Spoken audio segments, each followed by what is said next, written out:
आज का ये वीडियो पेश है एक ऐसे शख्स की कहानी पर जो जितना मोटिवेट करे उतना कम है। इस बंदे की सक्सेस स्टोरी इतनी पावरफुल है कि इसे सुनने के बाद आपके पास ना कोई बहाना शेष बचेगा और ना ही मोटिवेशन की कमी रहेगी। सीधी भाषा में बोलूं तो आपका दिमाग हिल जाएगा, ठिकाने आ जाएगा।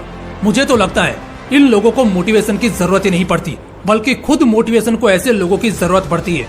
और ये वीडियो देखने के बाद आपको भी ऐसा ही लगेगा। हो सकता है आपने थोड़ा बहुत पहले भी इनके बारे में सुन रखा हो। मैंने भी बस ऊपर ऊपर से देखा था, लेकिन जब मैंने इनकी कहानी एकदम डेप्थ में जानी तो भाई साहब कसम से मेरी नस नस में आग लग गई। और अब यही पागलपन वाली आग मैं आप सभी के दिलों में लगाऊंगा। बस वीडियो को आखिर तक देखना, कुछ भी गलती से भी मिस मत करना। 17 फरवरी 1975 न्यूयॉर्क के बफेलो नाम के एक बहुत ही छोटे और गरीब गाँव में एक लड़के का जन्म होता है।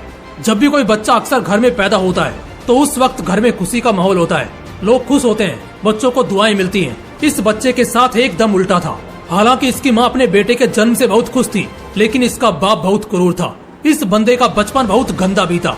ये एक बहुत ही हिंसक माहौल में पला बड़ा। इसका बाप बहुत ही हिंसक और बहुत ही शराब पीने वाला था, जिस वजह से अक्सर वो इसे और इसकी माँ को पीटता था। ये सब होते होते अब ये बंदा भी टूट चुका था। कुछ भी हो था तो वो एक बच्चा ही, कितना बर्दाश्त करेगा। एक दिन इसने देखा कि इसका बाप इसकी माँ को बुरी तरह पीट रहा है, तो उस दिन वो बर्दाश्त नहीं कर पाया और सीढ़ियों से सीधा अपने बाप की पीठ पर कूदा और अपनी माँ को बचाया। लेकिन वो अभी सिर्फ 8 साल का बच्चा था, तो कितनी ताकत होगी उसमें। उसके बाप ने इसे भी पीटा और ये सब इसकी माँ बर्दाश्त नहीं कर पाई। इस इंसिडेंट के बाद ये बंदा अपनी माँ और अपने भाई के साथ हमेशा हमेशा के लिए अपने उस जुल्मी बाप को छोड़कर न्यूयॉर्क शहर से 500 मील दूर ब्राजील के इंडियाना शहर चला जाता है। माफ करना, इस बंदे का नाम बताना भूल गया। इस बंदे का नाम है डेविड गोगिंस। डेविड को लगा कि ये अब उसकी और उसके परिवार की जिंदगी की एक नई और खूबसूरत शुरुआत होगी, क्योंकि अब उसका पीछा उसके उस जालिम बाप से छूट गया। लेकिन वो गलत था। अभी उसे बहुत कुछ सहना था। यहाँ से उसकी जिंदगी की असली जंग शुरू होती है। डेविड चाहता था कि उसे और उसके परिवार को एक अच्छा घर मिले, जहाँ वो सेफ फील कर सके। लेकिन यहाँ तो रहने को कोई छोटा सा कमरा मिल जाए, वही बहुत था।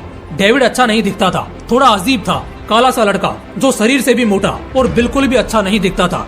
और उसके इस बॉडी पोस्चर की वजह से उसके स्कूल में उसे दूसरे बच्चे बहुत बुली करते। उसके क्लासमेट्स उसे इतना अजीब दिखने की वजह से चिढ़ाते रहते, उसके मजे लेते। वो बाहर से दिखाता नहीं था, मगर अंदर से ये बंदा भी बुरी तरह टूट रहा था। मगर फिर भी ये इन सबको सहता।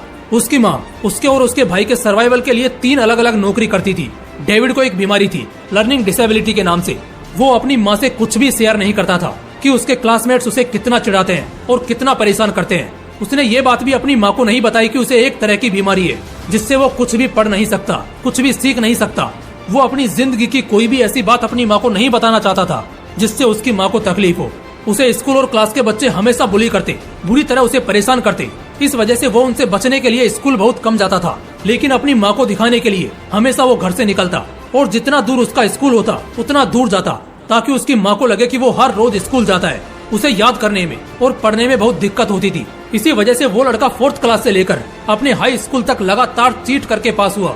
उसके पास इसके अलावा और कोई रास्ता भी नहीं था। लेकिन एक दिन ये सच उसकी माँ को पता चल ही गया, जब स्कूल से एक लेटर डेविड के घर आया, जिसमें लिखा था कि डेविड का 50% अटेंडेंस है ही नहीं। इस लेटर से उसकी माँ को बहुत दुख हुआ और उन्होंने डेविड को बहुत डांटा और उस लेटर को डेविड के बेड पर पटक दिया। उस दिन डेविड असल मायनों